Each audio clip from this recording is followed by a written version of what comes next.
Federal During defense. the 2015 federal election, he was a broadcaster and former spokesperson for Translink and the Insurance Corporation of BC. Mr. Hardy currently serves on the standing committees on fisheries and oceans and on transportation and infrastructure and communities.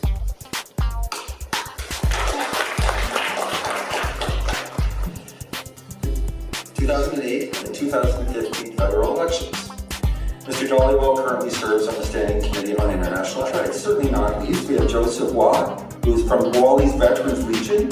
Joseph has been a member of the Royal Westminster Regiment since May 2006. He deployed to Kandahar, Afghanistan with C-Khoi of the 1st Battalion PPCLI in October 2009. He is currently employed as a Command Service Officer for the Royal Canadian Legion BC Yukon Command. And I want to thank all of you for being here on this Sunday, taking the time to come and have this town hall with the group of people who are attending.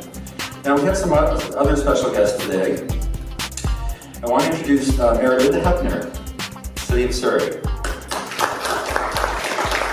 This afternoon, and I thank you for the opportunity to give a very official welcome to Minister Sarai, Randeep Sarai, and to Minister Sajjan for being here today on this important topic.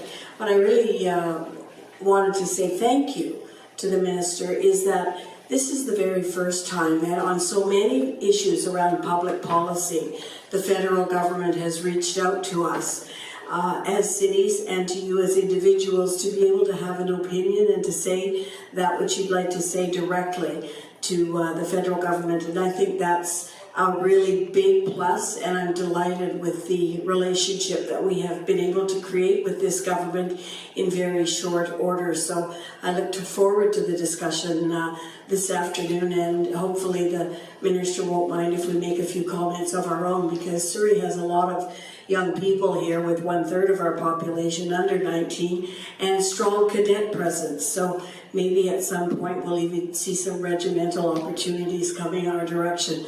I also want to acknowledge that in the audience is my good friend and our colleague and a councillor, Councillor Mike Starchuk, who was in the fire service for many, many years before he became councillor. So also interested in the policy decisions that are going on this afternoon. Thanks, and thank you, Steve, for giving me the opportunity to make the official welcome.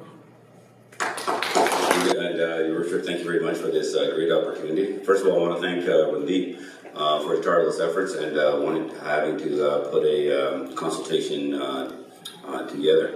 Just going to give you a quick update on the Defence Policy Review, what it is, what we're trying to achieve, and the importance of it. Well, first of all, Defence Policy Review is extremely important. It sets the priorities for the Department of National Defence, which and it sets off in terms of the structure of the force, type of missions we go on, how we potentially may conduct them, and how we're going to manage our procurement priorities as well. And now we haven't launched a consultation of this magnitude since it's been over 20 years. So that's why it had to be very broad. First aspect was, it's easy to do talk within the department and look at our priorities and put something forward. That's something we're trained to do, and we've got some great people to do that. But we also are pushing out to all the experts within Canada, and I'm leading those consultations personally. I had 6 consultations across Canada, and we're going to be doing, actually added on a few more. One with industry, one strictly for women, and how we're going to bring in gender inclusion and gender policy in the Canadian Armed Forces. Plus, an Aboriginal, not a consultation, but a nation-to-nation consultation. It's going to be very unique in those regards. Plus, we can't forget our international partners. So there's a lot of work that is actually was done even before I even launched, because I knew he was going to launch the consultation. So internationally, we have done a lot of consultations. I personally visited all the Five Eyes nations myself, and who have conducted their own reviews, minus the U.S., on how they conducted the reviews. But our consultation with the U.S. has been very profound. In fact, President Obama, when for the official visit, this is what we talked about. How can the U.S. be part of our discussions? And they are very directly. But the most important consultation is actually with Canadians, and that's one thing I stressed right from the beginning, and the people who are going to be doing that are the members of Parliament. Not me, it's members of Parliament. They represent the Canadians from across the country. And their connection is the most important connection, hence why we put packages together and encourage members of Parliament to hold their own consultations. And I'm very proud of the fact that Randeep has been pushing for this for a very long time. And I think he even waited this long just so that I could actually marry up our schedules. And I told him I really want to be a part of this as well. So he's been looking at this as a wonderful opportunity. And so for the consultation today, 3 things are not going to change. And I'll be very frank about this in the consultation document. Defense of Canada. I think we can all agree there that our sovereignty and defense of Canada will always remain. Our multilateral support multilateral organizations, NATO, United Nations, are very important. That'll always remain there because we have treaty obligations for that. Plus our role in the world. We will be involved with peace stability operations in the world. We always have been and we always will be. If you don't mind, so I'll take questions afterwards. But yeah. No, I appreciate that. So I'll take questions afterwards. So those are the 3 things that we will be always involved in, because those are staples that cannot change. And moving forward, how we do this though is going to be very critical. How do we respond to domestic? What is our role? Is there enough support for domestic response? What about for our sovereignty? What does the North look like? How do we want to look at, when we talk about now responsibility in the world, as I stated, how do we conduct that? Do we look at new ways of doing stability operations? And I'm hoping that conversation, I have my own ideas, but I'm holding back purposely, because this is an opportunity for me to ask you questions and dig into this, because your voice does count, and it will be taken directly through your members of Parliament, and your voice will be heard. I have a team at Ottawa looking at various aspects, but keep in mind, wherever there's something that I can clarify, I will. But it's a great opportunity for me to also to dig in. And we need to look at the force structure. How are we looking at treating our men and women? That's critically important, because we talk about our capabilities in terms of procurement of what we're going to buy. But our number one capability is our people. And not just them, but their families serve alongside them. So the core function, is, as you can see in my consultation document, talks a lot about that and how are we going to do this. So great work is already being done, and I'll be happy to explain what we have worked on, but I want to get your input as well. So thank you very much for this great opportunity for me to be able to listen to your viewpoints, and for me to get an opportunity to actually ask you questions as well. Thank you very much. Thank you, Minister. Now, thank you, Minister, and also Steve Dooley and Joseph from the Veterans from the Legion. I've been very proactive in making sure that we get the Legion involved, getting the university involved, so we get young people that are progressive and want to think about this and want to guide the future of Canada, as well as use your opinions. I think it's better than that. So I want to thank him and his staff.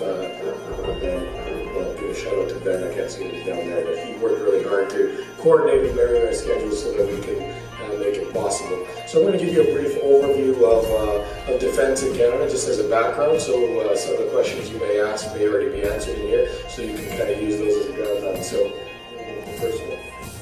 So the forces have been created for obviously quite some time, since 1855. The regular force was 1871. Our Navy was 1910. The Air Force was created in 1924. And the Department of National Defense, the civil environments, the Army, the Royal Canadian Navy, and the Royal Canadian Air Force. The approach is basically protecting Canada, defending North America, contributing to international peace and security. These are kind of the three pillars that build the Canadian military. And this, as the Minister himself said, these are the 3 things that are absolute, and the commitment is on the road. So when it comes to the armed forces, a lot of people don't realize from our day-to-day what we actually have involved in it. And that includes patrolling our coasts, monitoring our skies, surveillance of the Arctic, leading aeronautical search and rescue missions, assisting civil authorities with disaster relief, similar to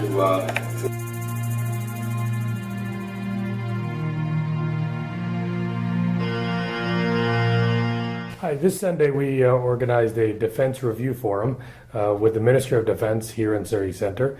The purpose of this was that we get the input from Canadians, regular Canadians, veterans, soldiers, people who have an interest in defense policy, to get a cross-Canada feel of what Canadians feel their defense policy should be.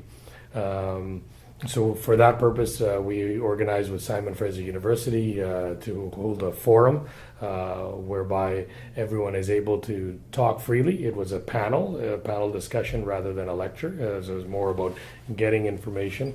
And three things were put on the map: Canada's sovereignty, our role in NATO, and our protection of borders was obviously something that we will always do. So that was off the table. Anything else and what Canada wants to do, our peacekeeping roles, our commitments in the UN, or how to protect the Arctic. These were all topics that came up and very important. So this was a very important purpose. The reason being, how do we get our youth connected? Most youth have no connection with the military, the Navy, the Air Force, and they forget that it employs over 100,000 soldiers plus 30,000 civilians. The other thing that Canadians forget and our young people don't realize, it's a great opportunity for education. You can become a doctor, you can become an engineer, you can be a radar specialist, you can be a mechanic, heavy-duty mechanic, aircraft technician. There's hundreds of careers that you can learn through the military. It teaches you a lot of commitment, teamwork, loyalty, and life skills that are vital. And many people who have gone through the Army and later gone into civil service or private life have excelled and done very well, including becoming CEOs of companies. So here in Surrey, we have one of the largest groups of young people under 19. We have the largest school board district in the province. So it is the ripe breeding ground for people that the military would like, that would be able to go to colleges, be able to go to universities in the military, like the Royal Military College in Kingston would be an example. So therefore we thought, this would be a great forum, and it was actually, we had a great audience. We had some young people from the universities, from those that had interest in NATO and military defense policy. We had young soldiers. We had some older veterans that had served, had participated in the Army, and had their point of view. So how does this all work? The government's goal is to collect all this data, so we had somebody transcribing everything, taking notes of everything that day, and then sharing those with the minister's staff, and they're going to bundle all of them up, and then in the coming months they will then form a defense review and a proper dialogue document, which will say this is what we talked coast to coast to coast.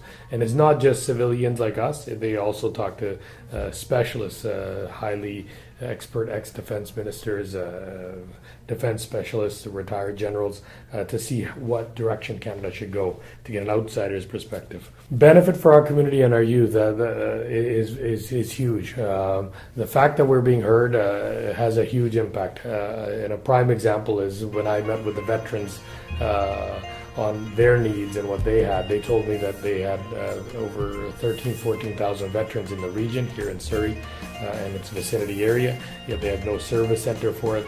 They lacked services, and they wanted to do actually a veterans village. I took that data and we went to the veterans minister and we told them about this, and we found out that there was an ability to bring one more veterans center to open up in Canada, and it was not planned to be in Surrey. The plan was that wherever the resources are needed, that's where it'll be. So along with the 7 that are being reopened, the 8th one is going to be in Surrey. I think it's a personal wish. I think it's the wish of the mayor. It's the wish of many young cadets and soldiers here that Surrey should be home to a brigade or a regiment out here in Surrey. Like I said, a lot of young people, a lot of space, a lot of emergency services that could be done in a natural disaster situation. And we are in a prime location close to the border, south of the Fraser. A lot of transportation, a lot of logistics. It's a hub, so I think it'll be great, and I think a lot of young people can be involved in a very positive way. They can take a lot of their aggression or their lack of discipline, bring it into a life of discipline and calmness, and put their aggression to good use. So my message to constituents is that this government listens. This government is one that takes your requests. We did several crime reviews and crime forums in the city, and we got a forensic lab worth $60 million right here in Surrey. So our criminal evidence doesn't have to go elsewhere. It could be heard right here and analyzed and given results back very quickly to get criminals. Similarly, in defense review, how the country is going to focus and shape. If you give your voice and it is heard, it'll go back to Ottawa. And lastly, what I want to say, we're going to do similar reviews for other panels. We're going to do the climate and the environment next. Hopefully in August, we're planning to do a similar change. We want to hear from our constituents on what's important to them, clean energy, the environment, how it syncs with the economy. So we want to hear your voices, your issues, and I hope again with any other issues we'll come up with time to time, including democratic reform. We will be hearing from you, and I urge you all to come. And I'm thanking you for electing me and giving me this opportunity to bring your voice to Ottawa.